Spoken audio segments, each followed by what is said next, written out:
Take me by the hand, show me the way I can go. Take me by the hand, show me the way. Lorsqu'on parle d'avenir, on ne peut pas se passer de ce patrimoine historique. C'est sûr, ce qui est un peu comique, j'ai commencé à guider l'année dernière en kayak de mer. Je connaissais un petit peu l'histoire de Montréal, mais pas à ce point-là, l'histoire de ma propre famille.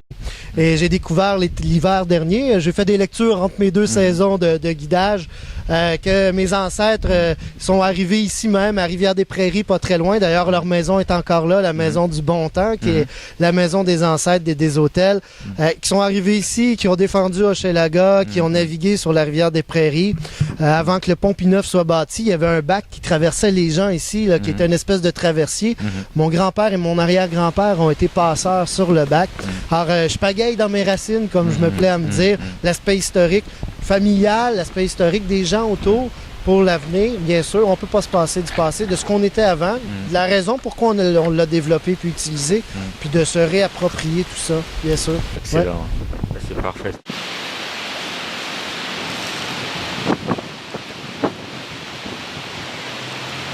Alors, Christian, là, on vient de faire... non, pas on, mais tu... Alors, tu viens de faire une exhibition. Au fond,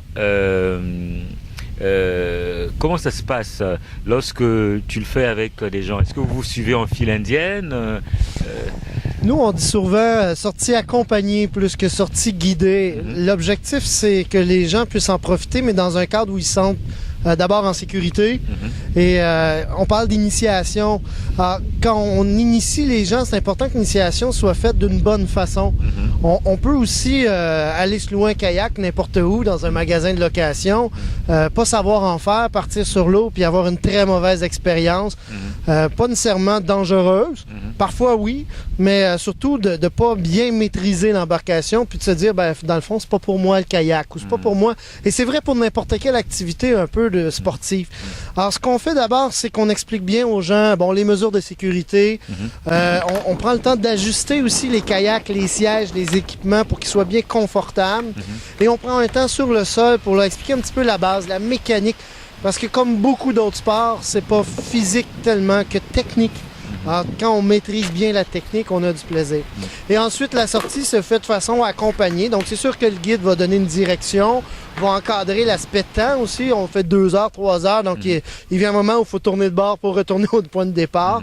Et va aussi se permettre de faire un peu de correction sur le coup pour que les gens aient une meilleure technique. Pas nécessairement pour les rendre performants, limiter la fatigue musculaire, puis que la sortie soit tout simplement agréable. Et je m'adapte beaucoup au groupe aussi. Des fois, les gens veulent en savoir beaucoup, que ce soit technique au niveau du kayak, que ce soit de l'interprétation plutôt historique ou phonique. Puis il y a des gens qui sont en couple puis qui veulent faire une petite balade en couple. À ce moment-là, on va se placer un peu plus en retrait, juste assurer la sécurité, puis on les laisse aller. Fait que ça va être très malléable en fonction du groupe aussi. C'est l'avantage que nous donne toute l'expérience, le bagage qu'on a d'avoir accompagné. Ça fait 20 ans que je fais ça, accompagner des gens. Et aussi la petite flotte, le petit groupe. Donc, on n'est jamais plus de 6 à la fois sur l'eau. Fait que ça permet d'avoir un encadrement qui est très personnalisé. Excellent, excellent. Est-ce que je vois qu'il y a beaucoup de courants? Est-ce que c'est tous les jours comme ça? Bien... Ben, le courant comme tel, c'est une rivière. Ça demeure quelque chose de dynamique. Le courant comme tel est absolument pas problématique pour ce qu'on fait avec la qualité d'embarcation qu'on utilise. Parfois, quand le vent se lève, les vents dominants sont du sud-ouest.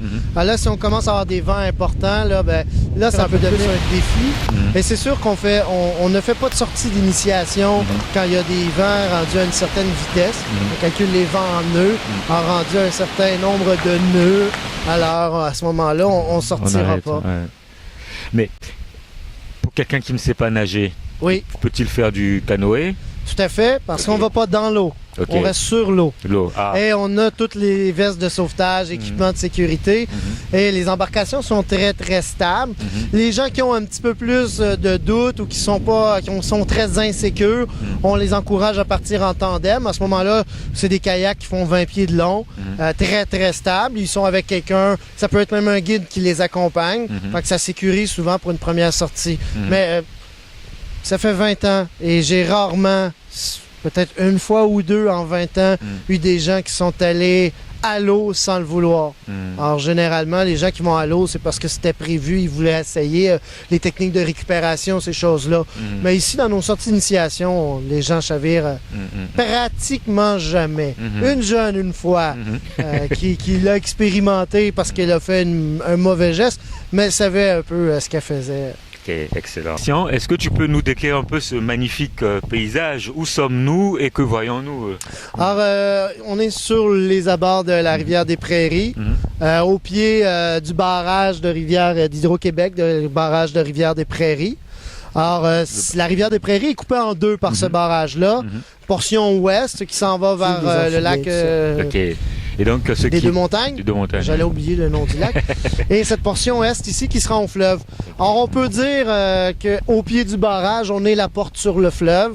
C'est une voie de navigation qui a été beaucoup utilisée au début de la colonisation, les premiers arrivants. Il y a même certaines histoires qui restent à prouver si c'est de la légende ou non, qui laissent sous-entendre que même Jacques Cartier serait remonté par Rivière-des-Prairies pensant que peut-être que le chemin vers les Indes était ici. C'est une voie assez large, intéressante, beau paysage, un beau plan d'eau. Et on y découvre aujourd'hui beaucoup de choses. Ça a longtemps été un endroit qui était fortement pollué. On sait qu'il y a 40, 50 ans, même 30 ans, les plans d'eau autour de Montréal servaient aussi beaucoup de déversoirs. Aujourd'hui, les mesures environnementales ont changé. Alors, le plan d'eau s'est beaucoup amélioré en termes de qualité d'eau. D'un point de vue bactériologique, il y a des périodes qui sont baignables même. Donc, on s'en va vers une amélioration. Beaucoup de faunes aussi qu'on commence à découvrir. Des grands hérons, des grands négrettes, ce qui est assez, pas rare, mais quand même particulier ou moins présent. Plusieurs espèces de canards. Les outardes, là, on n'est pas chanceux aujourd'hui, mais souvent on a 50-60 outardes là, à cette période-ci qui nous passent devant. Sur les rives, on voit beaucoup de tortues même. On commence à voir des amphibiens un petit peu plus loin. Il y a des îles où on a plusieurs amphibiens.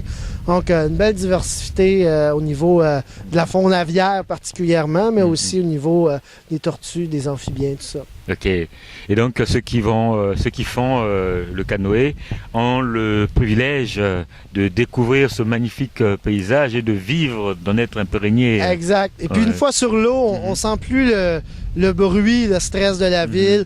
On a un peu le vent, on a les oiseaux autour. C'est une façon de décrocher rapidement plutôt que faire 1h30 de voiture pour aller dans les Laurentides, dans le trafic. On est ici accessible en autobus, les gens viennent faire une balade. Et puis là, on en profite pour voir la nature, voir les animaux qui sont présents. On en fait une interprétation. On voit toute la rive de Laval qui est boisée, c'est magnifique aussi. Donc on peut aussi parler un petit peu de l'histoire du développement de ces villes-là. De ces villes-là, ok. Ouais. C'est parfait. C'est très bien. C'est bon.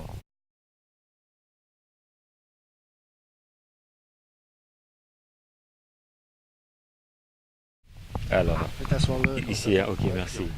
Donc, on a parlé kayak. Oui. Tantôt, tu disais que tu fais aussi de la formation. Est-ce que tu peux nous en parler un peu? En quoi est-ce que ça consiste, ton activité de formation? OK. Tu vois, en 2008, on a commencé à réfléchir comment on développe l'entreprise. 2 ans après son démarrage, on allait bien sur les saisons été-hiver. Et des fois aussi, en affaires, on rencontre des gens.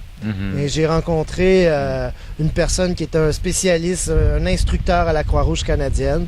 J'ai fait une formation de premier répondant, d'abord pour être capable d'intervenir à un plus haut niveau chez mes clients s'il arrivait quelque chose. Tout à fait. Et déjà, je faisais de la formation en canot, en escalade.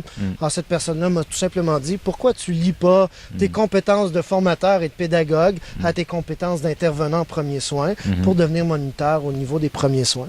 Alors, c'est comme ça qu'on a développé notre saison morte, disons, printemps-automne.